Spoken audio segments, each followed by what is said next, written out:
Welcome, Dr. Ajay. Firstly, we want that please introduce yourself to our audience. Yeah. So I'm Dr. Ajay Krishna. I'm a consultant psychiatrist with a specialty in child and adolescent mental health. I work in Asha Hospital, which is a premier psychiatry institute operating in Hyderabad. So we cater to patients and children suffering with mental illnesses throughout the countries, and we mainly focus on the Telugu states. Um, so I did my schooling in from All Saints High School, and then subsequently from Kakatiya Junior College, my intermediate. So I did my graduation in medicine from Kamini Institute of Medical Sciences. I finished my graduation in 2011. Then I did my internship in Usmania General Hospital for 1.5 year, and then I wrote my PG entrance exams, and then I joined MD in psychiatry in Siddhartha Institute of Medical Sciences, Vijayawada. I finished my post graduation in psychiatry in 2016, where I was a gold medalist in the Dr. NTR University of Health Sciences. And then I subsequently did my SRship in Institute of Mental Health here in Eragada, which is a government institute. Since 2016, I have been working as a consultant at Asha Hospital. I have experience in working in community settings. I take care of the rural population in Bongir and Sadashipet, which is a rural centers where we see people with of low socioeconomic status who are having mental health problems. So it's free consultations for them, and we give them free medicines. And then I also have a lot of corporate experience as well. I work with charity institutions like Vijay Mary Hospital also before. So that's me. Yeah. Yeah, that's fantastic. So, let's talk about now your how you choose this field. Like, who inspired and what inspired you to take this field? Thank you. So I think choosing medicine was not very difficult because my father is a doctor. So I've been around doctors throughout my childhood, and hearing tablets names and seeing medical equipment all around me was sort of a general phenomenon for me. So blood and all these things, injections, syringes, they never scared me and all that. So and more than that, I think just what uh, a doctor generally does for people in the society. I think uh, when I realized the importance of treating an illness, getting a patient better, how it impacts the society. You know, when you are treating a patient, you're not just treating a patient, you're treating the family as well, right? So if someone is down with a fever and high fever, getting admitted in a hospital or with some other mental health crisis, it's just not the patient that is suffering, the whole family is suffering. And then a doctor who identifies the problem, then treats and then helps the patient, not only helps the patient, but helps the family and subsequently helps the society as well. So I think that really is sort of, I don't know, I think it just even naturally pushed me towards medicine. And then psychiatry, I think choosing psychiatry was uh, sort of a thing because sort of a, what do you say, not a very easy thing, because by my heart I always wanted to be a surgeon, because I'm a left-hander actually. So I'm an ambidextrous individual, so I can do a lot of things with my left and right hand. So I always wanted to be a surgeon. But then what happened was, once when I was working in my hospital, I was interviewing a patient. The patient was a chronic psychosis patient. So he just sat in front of me, and then my professor was asking him, he was asking him, क्या आपको कान में कुछ आवाज सुनाई देता है? I had never heard such a question before in my life, and I was just thinking, okay, I'm probably thinking that the doctor is asking the patient if he's deaf or not. Actually, then I realized that the patient is not actually deaf. Then the patient went on to say, "Yes, sir, I hear a lot of voices in my ears. I hear voices about two people who are talking to each other. They are talking about me. They are making a plot to kill me, and I'm very scared. And that is why I have locked up myself in my house, in my room for the last 1 year." Imagine that patient didn't come out of his room in the house for 1 year. And then he felt his family members are itself trying to kill him and harm him and all that. And I was shocked, surprised, and I was taken aback actually. And then professor very calmly said, "Don't worry, I'll get you better." And then he just prescribed him 2 tablets. That's it. That's the end of the interview. So the patient was suffering for 1 year. The family struggled to get him to the hospital for 6 months. Finally brought him. The interview was done in 5 minutes. No. And subsequently, 10 days later, I saw the same patient. That man came into the room absolutely smiling, well groomed. The attender was so happy. And then the doctor asked him, "Ab kya hai? Now do you hear any voices?" I say, "Absolutely nil, Dr. Saab. I don't hear any voices." I'm like, so good. That man, since the last 10 days, has been going out into the public, meeting his friends, meeting his people, going out to the restaurants. 2 tablets did entire change. And that experience sort of pushed me, propelled me towards psychiatry. And then, rest carry on from there. Yeah. So yeah, these kind of incidents made us think that okay, I can change really the society in some manner. So now let's talk about, you are seeing some patients on daily basis and you are a child psychiatrist. So nowadays we are living into the this social media era. So a parent is having a lot of concerns with screen time. So what do you want to say about that? How it is affecting to a child mental health? I think screen time, children's mental health, parental anxiety, the environment in which we all work, I think they're all interrelated. I'll just give you a small example. I think usually people relate to examples more easy. So I recently happened to see a 3-year-old girl child. Okay, so father works in Dubai. He's an IT professional. Mother is also working. She's also into the IT profession. She's working from home. No grandparent support much. So they had a baby. The baby is 3 years old.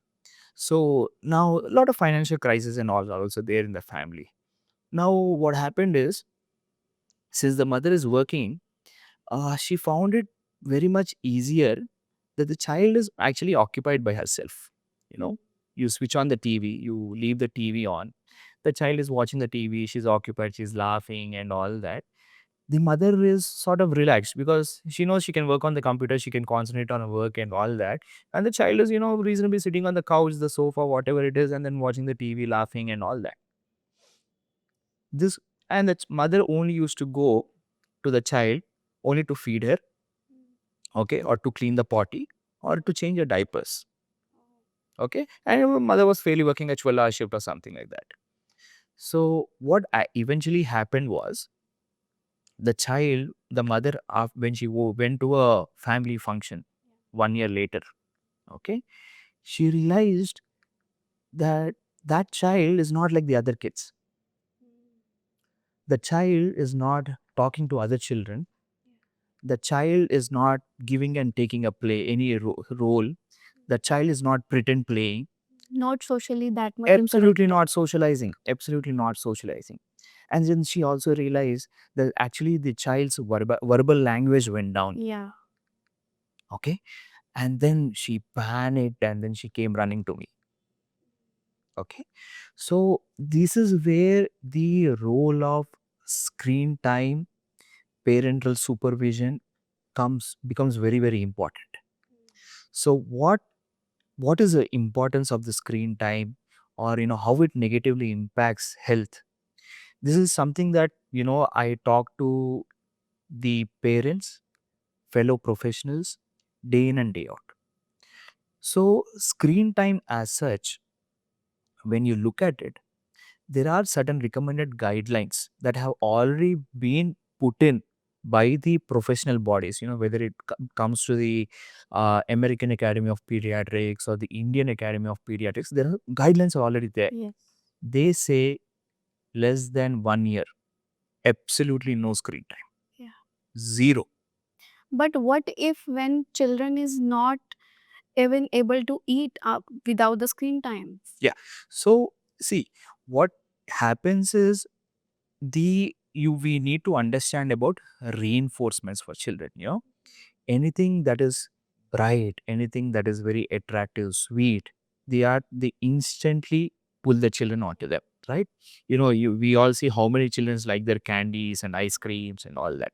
Okay, even the screen is something like that. It gives a dopamine rush to your brain, so the child is immediately glued there.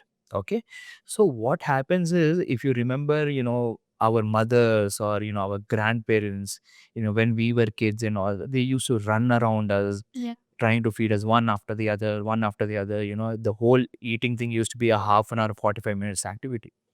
Now, unfortunately, because of the fast lifestyle that we have, every minute counts, and mothers or parents or whoever it is, can be me also. Yeah, we are all in a rush to go to work. So what happens is, during this time, we think this is the easiest way of feeding the child. So the child sits on the couch, and then you start feeding the child, and then that sort of becomes a habit again. Okay. So coming to this particular issue, what the guidelines recommend is no screen time for children less than 1 year of age. For children less than 2 years of age, not more than 1 hour. Okay. And then for 3 years, about the same time. Okay. Now, what is important is we need to understand that children, even if they're watching screen also, something that I will tell the parents is it should not be unsupervised. You cannot just leave your child saying, oh, he's watching Baba Baba Black Sheep. Oh, he's watching that bus song. Okay, let him watch. No, you sit beside him. If you're working, you sit beside him and work. Okay. In between, take a time, take 10 seconds or take 20 seconds to explain, oh, that is a giraffe there.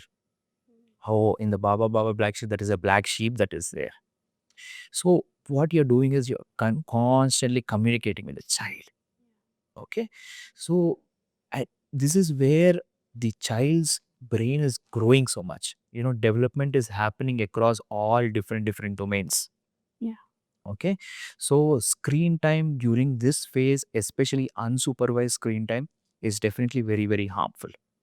Not only that, I think what I have addressed is screen time just in children right now. Yeah.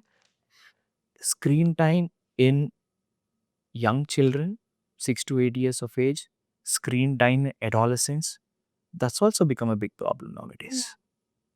Right?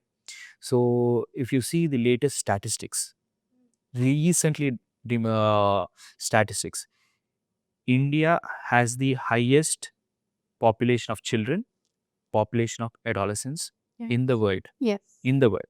So, it's around 29.4 to 30%. Okay. And it's only going to grow because population of India is going to grow. Okay. So, what is happening is there is multiple factors affecting here. One, because of the rapid urbanization, children no more have the grounds that we as children were having. Yes, definitely we don't have. Right? Yeah. All that you have are the parks, small parks.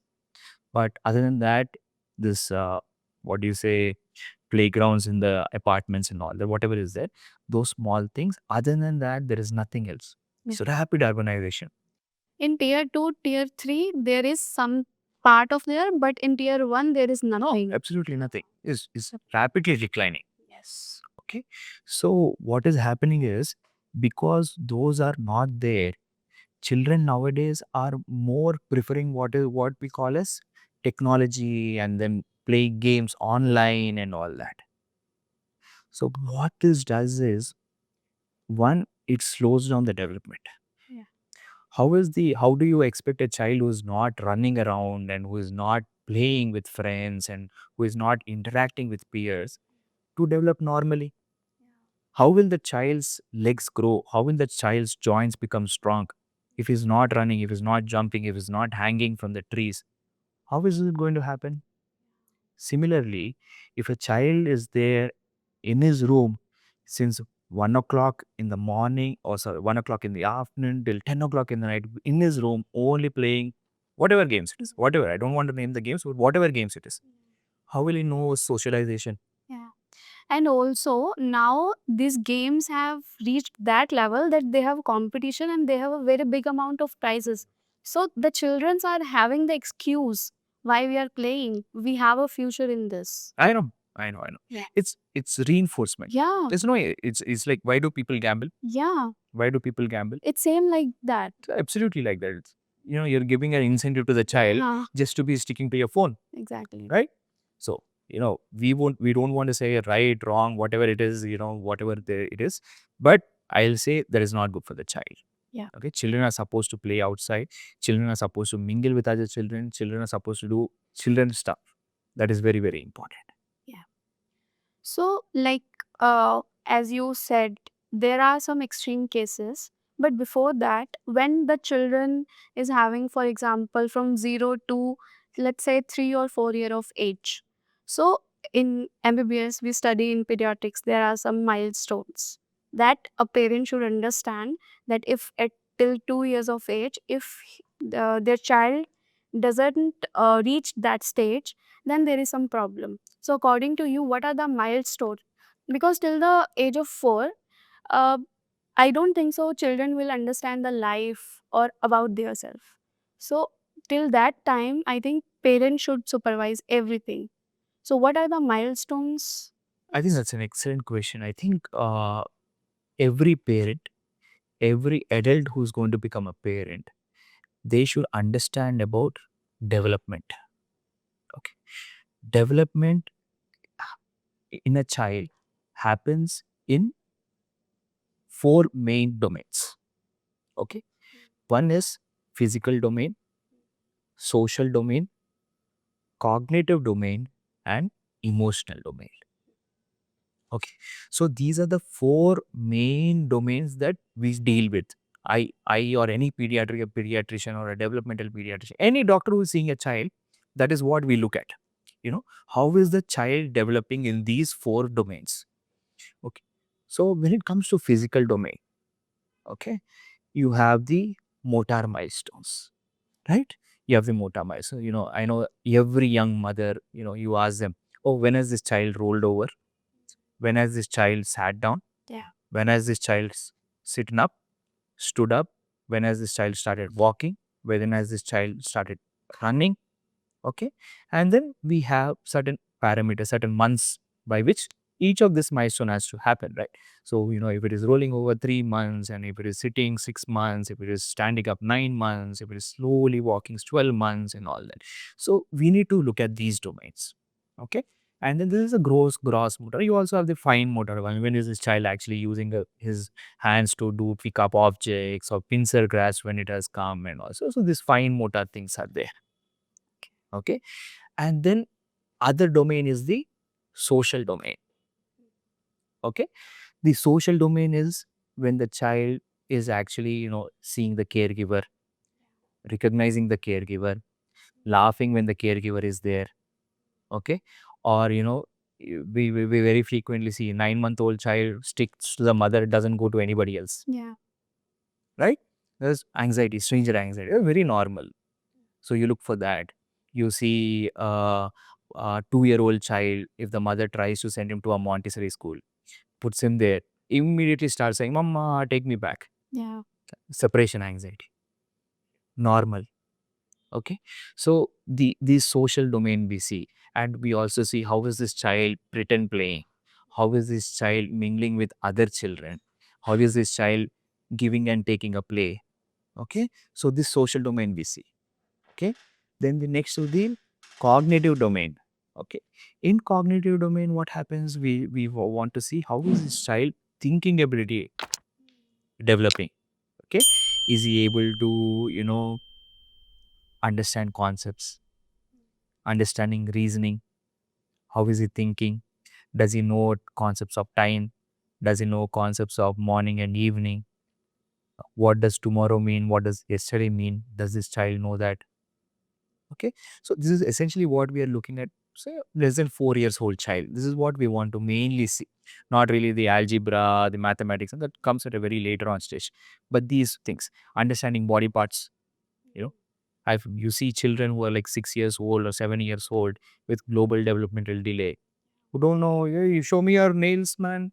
He doesn't know where the nails are. Okay, so he doesn't understand the concept of self and all that. Okay, and very important, emotional development. Yeah. Okay, how a child understands his own emotions, self awareness of emotions. What is anger? What is shame? What is guilt? What is joy? What is sadness? So this is all the child has to understand. Okay, so these are the various domains that we look at. Okay. Yeah.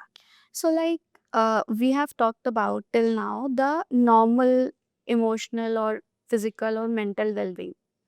So, if what are the signs that a parent can understand? Okay, now we have to visit a child psychiatrist. Yeah, I think it's a very, very important question regarding concerning the discussion that we are having today. I think, first of all, every parent should understand the development that we spoke about. Okay, so physical, social, cognitive, emotional, gross motor, fine motor, this sort of development they should be sort of grossly aware of. Okay, now when do you consult a child psychiatrist as a parent is irrespective of the age.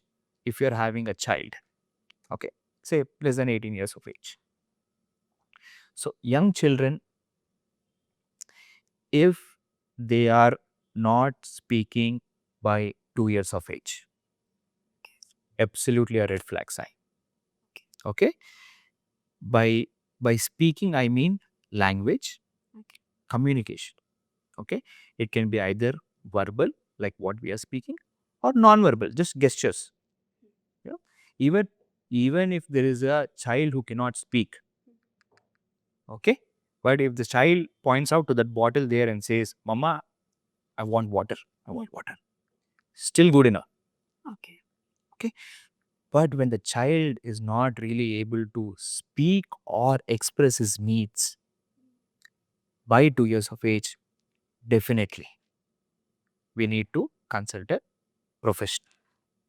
Okay, next, if there is what we call developmental regression. Okay. Okay, what is developmental regression? Now you are seeing a 3-year-old child or a 2-year-old child, and the mother comes, sir, my son has forgotten everything that he has learned. He's forgotten his speech, he's forgotten his potty training, he's forgotten everything, sir. Immediately, you need to be aware. Okay, regression in medical terms, especially in child psychiatry or pediatrics, means going back to previous stages of development. Okay, that means regression. Okay, any child you see regression, you definitely need to be watchful. Okay. Okay, then another thing is defiant behavior. Okay. Okay, you see 3-year-old children's, 4-year-old children, tantrums once in a while, fine, okay, happens. But then what if it becomes a continuous thing? Yeah. What if you say that to the child, please go get me some water or get me that spoon? Why should I get? Yeah. Who are you to tell me? Defiant behavior. If it is a single incident, okay, fine. But if it is a continuous pattern, definitely. Okay. Then aggression, right? If you see a 6-year-old or 7-year-old child who is attacking people, howling at dogs, throwing stones at dogs, running around on the roads, trying to harm people and all that, definitely need to see a psychiatrist. Okay. Then more important is severe emotional dysregulation, Okay. right? You know, you see many kids who are very touchy. Yeah. Parents say they are very touchy. Yeah. शांत नहीं है बच्चा. They say, you say something, he becomes very angry, shouts, howls, growls, and falls on the floor, tantrums, and all that. Continuous these behaviors, if they happen, okay, definitely I think it's a red flag sign. Okay, then definitely any child who goes to his friends, teachers, parents, anybody, okay, and says, I don't feel like living. I think life is a waste. I just feel like killing myself. Definitely, it's a severe depression sign. There is no doubt. There is no other doubt about it. There is no mother can't counsel him and say, no, no, no, it's not like that. You need to learn about life. Life is God's gift. No, that is all secondary. First, get him evaluated for a possible depression, early onset depression. Very important. Okay. Any child having restricted repetitive behavior. You know, what is restricted repetitive behavior? Some children with some neurodevelopmental disorders, say something like autism. Okay, you have hundreds of toys there. You have elephants, you have tigers, you have cheetahs, and then you have cars, and then you have umbrellas, you have various things. But the child only wants to play with a car. Every day, only with that car. No other sort of play. No explorative play, no pretend play, no different sort of play, no social engagement, nothing. Definitely, you need to visit a psychiatrist for an evaluation. Okay. So these are the main conditions that we need to look at. The parents need to look at when they want to visit a child psychiatrist. Have a very small nuclear families and the child is not surrounded by so much people. So for the social development, how the parent and the teachers play important role in the child's life. It's a very important question in the sense that child is basically a product of the environment. Okay.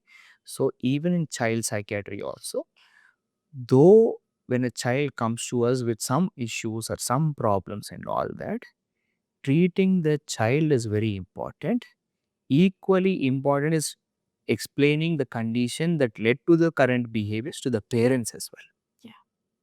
That is where after the diagnosis the treatment begins. So the treatment begins with explaining to the parents why so and so these behaviors have come. Okay. So usually when we say why the child, what is the role of the parents and the teachers in development of child and all that, I think it is one of the most important things in the sense that when you just talk about parenting as such, okay, when you just talk about parenting as such, the parenting styles specifically in scientific literature are very well established. Okay, so just for the audience to know about what are the parenting styles and all that, you have broadly 4 different types of parenting styles. Okay, so the first parenting style is the authoritative parenting style. What is authoritative parenting style? These type of parents are very high on their warmth towards their child, very high on their warmth. The child has any problem, they're always there Protecting. to protect him, to guide him, and all that. Okay. At the same time, they're extremely disciplining. Child does something wrong. Nope, you should not do that. That is not the way you do it. But the disciplining is also very flexible. It's not like a leash. It's not like a cane. Okay. It's a flexible sort of disciplining. What scientific literature or decades and decades of research has shown is that this is the best parenting style. Okay. Children who grow up with such parents become one, high academic achievers. They're very high academic, high IQ. Okay. Emotionally extremely aware, resilient. Okay.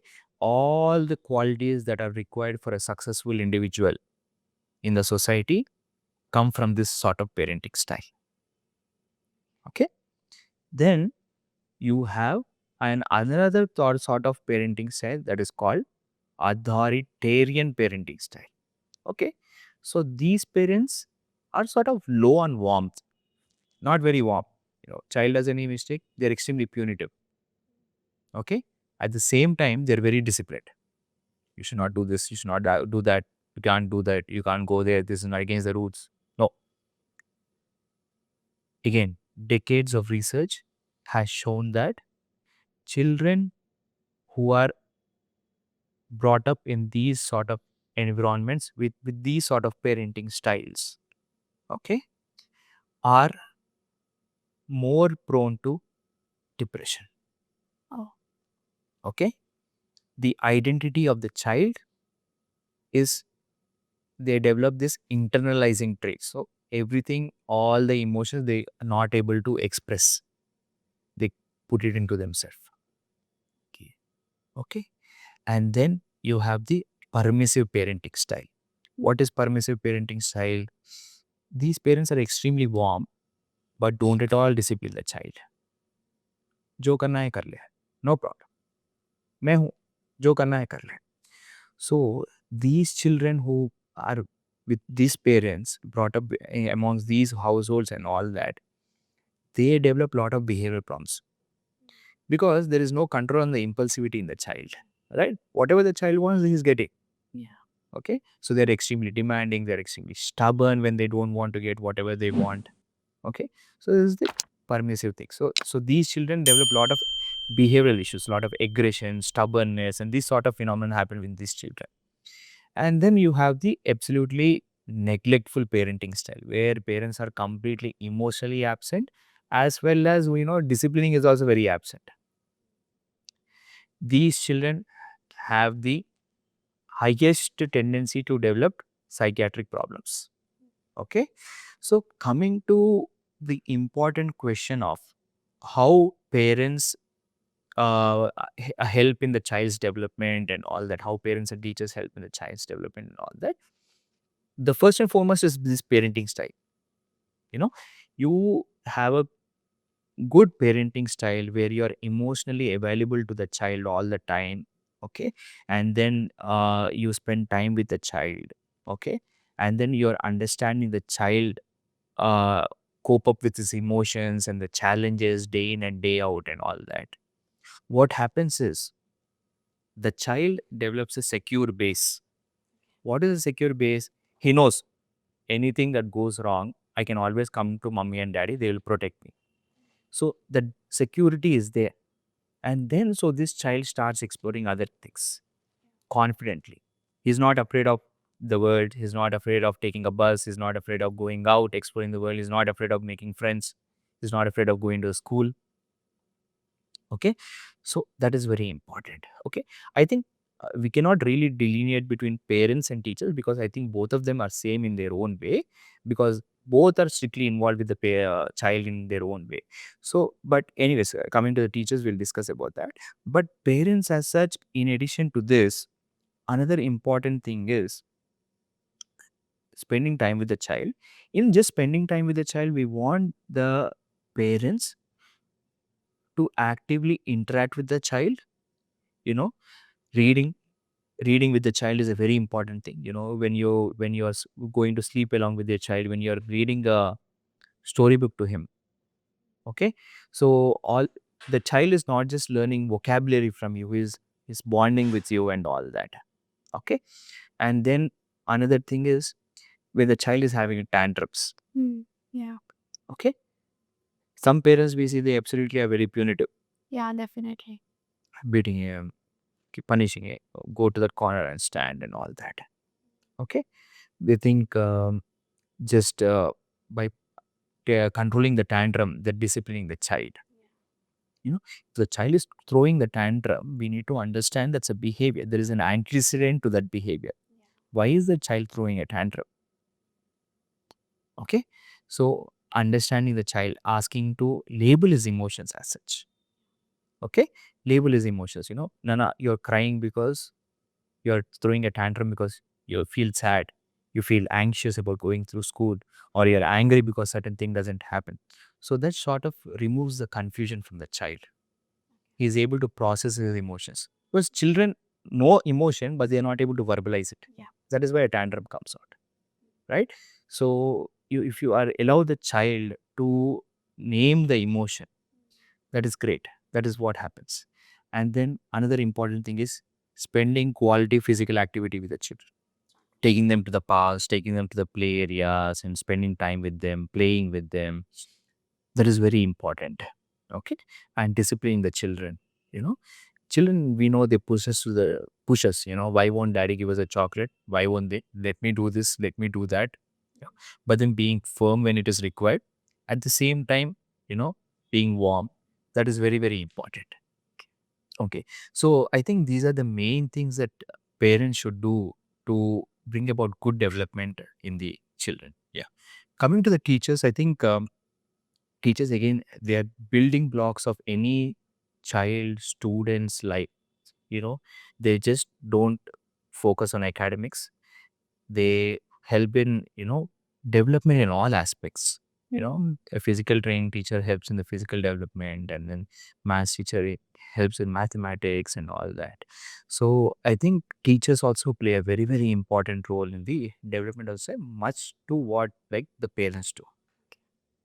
So, Dr. Ajay, now we'll talk about the emotional development, like how it is different from the social and mental developments. Yeah. Um, so like we talked about, I think emotional development, social development, cognitive development, and physical development, they're all the main domains that we look at in a child, right? But we need to understand that they are not unitary concepts in the sense like this is this, this is this, this is this, this is this. They all go hand in hand. Okay. As well as each sort of developmental domain is influenced by the other. So this is the baseline. Okay. So now coming to the emotional development. So emotional development in the child, we need to understand that for everybody to understand, it is just awareness of child's emotions. It's just self-awareness. Okay. That is emotional development. Okay. Now, how does it develop? You see young children, you see a 2-month-old child, you know, you see that, every time he sees his mummy, he smiles, Yeah. right? Or anytime he's crying, immediately as the mother holds him, he stops crying, right? You see a 9-month-old child, you know, when the mother gives him to his some stranger, she cries. Okay. Stranger anxiety. Okay. So these are all these various emotional milestones. Okay. You see a child who will have show various emotions like crying, uh, guilt, shame, and all that. Who will do pretend play. Okay. These are all emotional milestones as well. Okay. So now, how do parents, develop emotional development in the child? Now, emotional development in the child, for the parents, for to help the child develop emotionally, I think the single most important factor is their parenting style. Like we discussed previously, I extremely warm, okay, guiding, disciplining, at the same time flexible sort of a parenting style. Always being available for the children, no, fosters them to develop emotional resilience, positive self identity. I think these are very, very important. Okay. So, what you essentially want to the child to develop, especially when it comes to emotional development, is something I popularly call as emotional buffer. Okay. Okay. It's like you're driving a four-wheeler vehicle, you know, you just say, oh, this vehicle is so bad. I felt every bump on the road. Some vehicles you drive, you say, I didn't feel anything. Yeah. That's because of the shock absorbers, right? So this is what you want the child to develop. When the child goes into the external world, he'll face various challenges, right? He'll face shame, he'll face guilt, he will face pride, he'll face joy, he'll face sadness. for every emotion, if the child is become volatile and is becoming anxious, fearful, and angry and resentful and all that, then you don't want that in a child.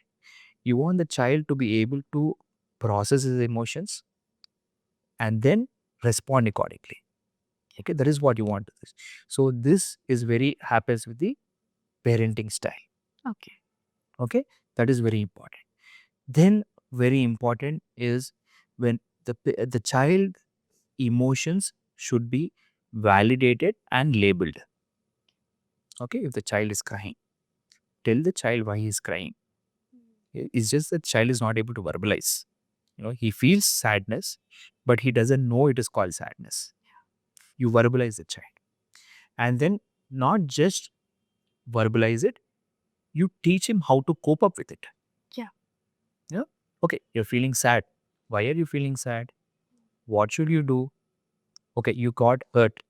What shall we do? We have to teach them the emotional understanding. Yeah. In technical terms, we call this coping strategies. Yeah. Okay. How do you cope up? Okay. That is what parents should teach them. Okay.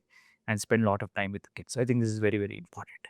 So, Dr. Ajay, so let's say if there is a new parent or maybe 2 or 3 years of child, then what practical habits they can follow for their child to their emotional and behavioral growth? Yeah. Absolutely wonderful question. I think it's very, very important.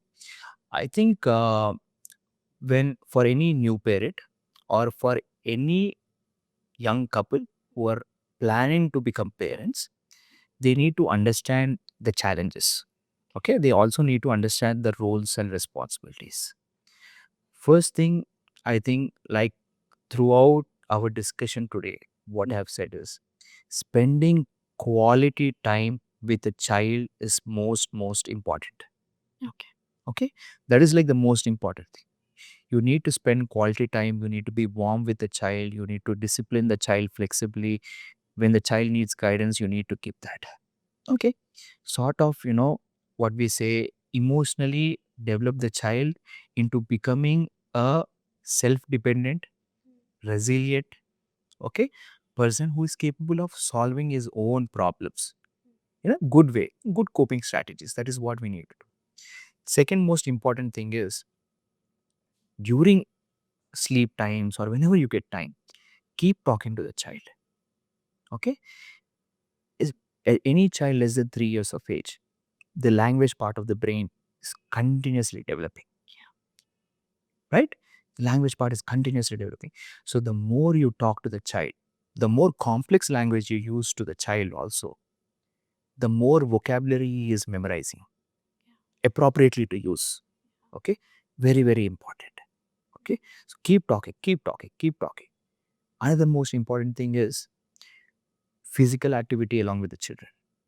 We as parents need to take them out for walks, for runs, for the parks, to the water parks, to wherever it is. You take them out, you show them how to do things and all that. Very important. That harbors a very important thing. Okay, it makes the child feel very powerful and all that. Okay, another most important thing is nutrition. Okay. This is very understated, I understand, but nutrition is very, very important. You know, giving the child appropriate nutrition. You know, very often in my clinics I see, what did you feed your child today? Oh, doctor, I gave him a little bit of chips. I gave him a little bit of chocolates. He had a bread in the morning. That's it. He's hungry. He's happy. The child is crying. The child is not. You see the quantity of food that even processed food. There's only sugars in your food. There is no protein. There is no other nutrition source for the child. Okay. There is no conscious eating. Yeah. So you need to give that proper nutrition is very important. So another very important thing is that is very much understated is the importance of routines. Okay. Okay, every child should have a routine. Yeah. Okay, now usually what we see in the clinics, we see as professionals is most of the behavioral problems, the emotional problems in children are in those without any routines. Parent comes to me, she says he's completely in his room, not going out, doesn't mingle with anybody, always on the phone, doesn't want to do anything active, doesn't want to meet his friends and all that. The first thing that we see is he's not going to a school. Mm. Okay. I don't want to take school as an example, but what I'm trying to say is, when you have a routine around you, the child exactly knows when he will wake up, Yeah. when he will have his breakfast, when he will take his bath, when he will go to the school, Yeah. when he'll come back from the school, when he will be playing, when he will be eating his dinner, when he'll be going back to sleep. Okay. So he has this routine. Yeah. Okay. Around routine, around a structure, children, they would do very well. When there is no routine, these children become hyperactive, or these children develop defined behaviors, or these children become what you say emotionally dysregulated, Okay. impulsive. Okay. So I think having a regular routine, making sure your child has a regular routine is very, very important. So, Dr. Ajay, nowadays we have exposed with the phones, and parents get very anxious sometimes. So, what is your advice to them? Okay. So first thing, my advice to parents will be, number one, development is not a linear concept. You need to understand the range of development. Okay. You know, so very often in my OPD, I get parents who come to me in a panic, in an absolute hurry, saying, Doctor, this boy is 2 years old, he's not speaking in sentences. What do I do? What do I do? Or, doctor, this boy is 2 years old, is not running enough. Yeah. Right? Because of the so much of exposure that they have, somebody gives them some input, some other person gives them some input, so anxious and all that. No, so parents should understand the development is a range. You know, pediatricians or us as doctors, we use developmental charts. Yeah. Right? So for every milestone or for everything that we see, we have a developmental chart. Okay, the maximum, the minimum, and all.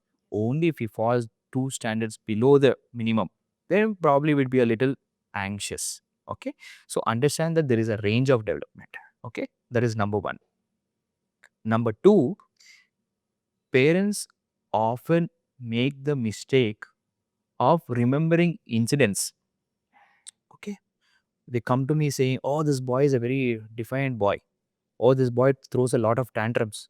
Oh, this boy does this. Why? Oh, 3 months back in the mall he did this. Then 1 month back he did this, or 1 week back he did this." But what you need to understand is these are isolated incidents. They're not patterns. Definitely, if there are patterns, every time, see, very simple example is, every time the mother is going out of the room, the child cries, right? Or every time he has to go to the school, from the before day itself, he is anxious. It's a pattern, everyday phenomenon. It happens every day, irrespective. The mother has to go out to work, the child will go on crying. Or you want to leave your child at the school, the child will go on crying. Okay, so separation anxiety is there, or school phobia is there. Okay, it's a pattern. So you have to look for patterns. You don't look for isolated incidents. Okay. Another thing is, do your own research. You don't follow somebody else's advice. Yeah, somebody can give something. It can be from what they have read, or it can be their own experience, or it can be something that they have heard, and they just can pass it off as information to you. You don't need to panic just because somebody has said something. Do your own research. So much of information is available at the fingertips nowadays. Okay, so do your own research. And then, most important thing is, if you have a doubt after doing all these things, do not delay, approach a professional. Okay. Okay, because once the golden periods of brain development has passed, then development slows down. Yeah. Then, you need to do a lot of hard work. Okay, but during the development phase, golden phase, especially early phase, the first 2 years or the first 3 years, you know when you do interventions, when you're able to identify the problems and all that, lot of rectification can be done. So this is my advice to the parents. So, Dr. Ajay, we have a lot of things to talk, but we have time restrictions. Yeah. So, we'll finish it up with the rapid fire round. Excellent. You have to give the answers in 5 seconds. Are you ready? Yeah. Okay. So, one parenting myth you wish to burst forever. Only mothers should do the parenting stuff. Nice. One habit every parent should start today. Spend a lot of time with your children. Tantrums in one word. Learning experiences to parents. Best age to start emotional learning. 3 months, 2 months, as early as possible. One thing you wish school taught about mental health. I think every school should make sure children understand that mental health is, if not equally, more important than physical well-being. I think mental well-being is the cornerstone of every child's development. I think every school should have counselors, psychologists on them to help children cope up sometimes with their emotional distress. Very, very important. Yeah. So, a favorite children's book that helps emotional growth. I think for any child, I think the Panchatantra stories that we see, or the religious scriptures, I think they are the cornerstone. Leave any religion, their own religious scriptures and the Panchatantra stories that we as children heard, I think they are very important. They talk about all aspects of development. They teach social skills, they teach empathy, they teach joy, sadness, everything they teach. I think that's very important. Yeah. And the last one line of advice for first time parent. I think the advice that I'll give every parent who has become a parent for the first time, especially, is one, enjoy the process. There will be good times, there will be hard times, there will be challenging times. But remember, you are the light that has to guide your child. Okay. So spend a lot of time with them. That is what I'm saying. Thank you, Dr. Ajay. Thanks for your valuable time. Thank you so much. Thank you.